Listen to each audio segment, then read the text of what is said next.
Aujourd'hui, je vous propose de faire ceci. Ce n'est pas une serviette de table fleurie, ce n'est pas une trousse ronde, c'est en fait un sac d'appoint, un petit sac de course que vous pouvez rouler et mettre dans votre cabas. Il fait 35 cm de haut sur 27 cm de large. Grâce aux plis qui sont de chaque côté, vous pouvez agrandir le sac de 10 cm. Vous avez remarqué que dans les plis de chaque côté, j'ai mis un bouton pression grâce auquel vous allez pouvoir rendre au sac sa petite forme de tote bag si vous n'avez pas besoin de toute la longueur. Dans ce tuto, je vous montre comment faire une couture anglaise et l'assemblage de ce sac est totalement inédit. Il est entièrement doublé sans aucune couture apparente à l'intérieur. Mettons-le de l'autre côté. Et regardez à quel point ce pliage est intéressant puisque de ce côté, le sac a une allure complètement différente.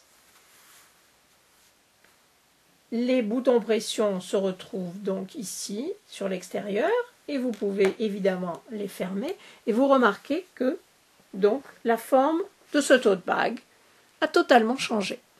Vous avez donc deux sacs en un seul, et en plus, un petit rouleau de printemps.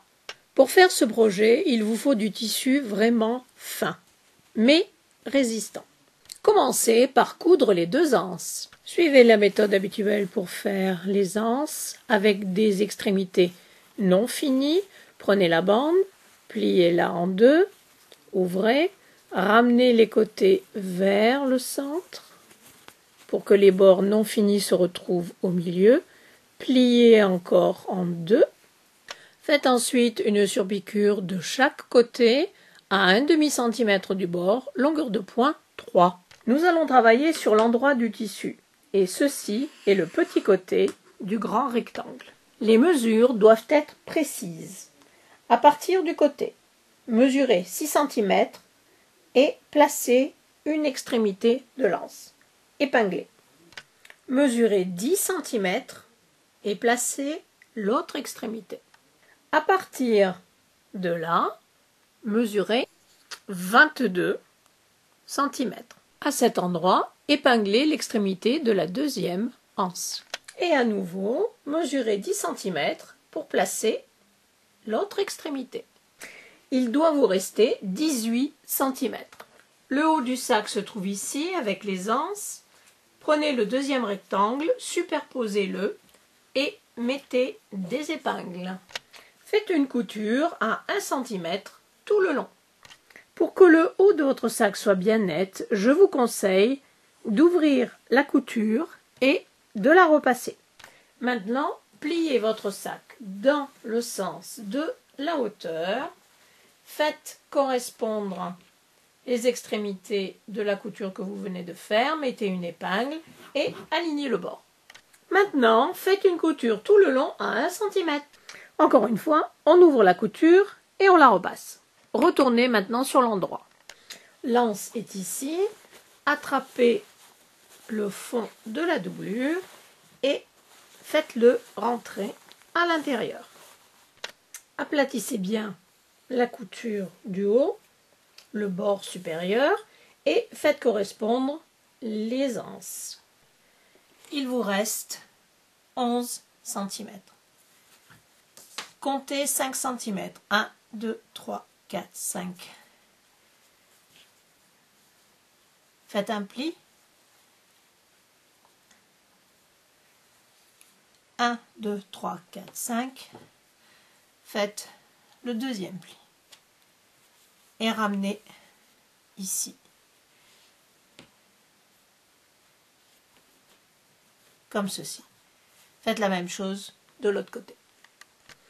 Les plis doivent naturellement se répéter dans la base du sac. Mettez des pinces pour tenir en place. Ensuite, faites une couture à 1 cm du bord tout le long. Je vais maintenant vous montrer une couture à l'anglaise. Et je vous le donne en mille. En Grande-Bretagne, au Royaume-Uni, on appelle ça a French seam, une couture à la française. Nous devons évidemment cacher cette couture non finie. La marge de couture est de 1 cm. Avec la règle et le cutter rotatif, vous allez laisser simplement 2 mm au-delà de la couture qui se trouve ici. Vous voyez, on est vraiment très près. Retournez maintenant le sac de l'autre côté et faites bien ressortir les coins. De ce côté, le sac ressemble à ça. Appuyez bien, faites bien ressortir la couture. De chaque côté, faites bien ressortir les coins et donnez un coup de fer pour aplatir tout ça. C'est bien mieux quand c'est repassé, c'est beaucoup plus plat. Maintenant, à 1/2 cm, faites une couture tout le long, longueur de point 3,5. Et ainsi, la base non finie du sac aura disparu dans la couture. Retournez encore une fois le sac de l'autre côté. Repassez pour bien marquer les plis de chaque côté.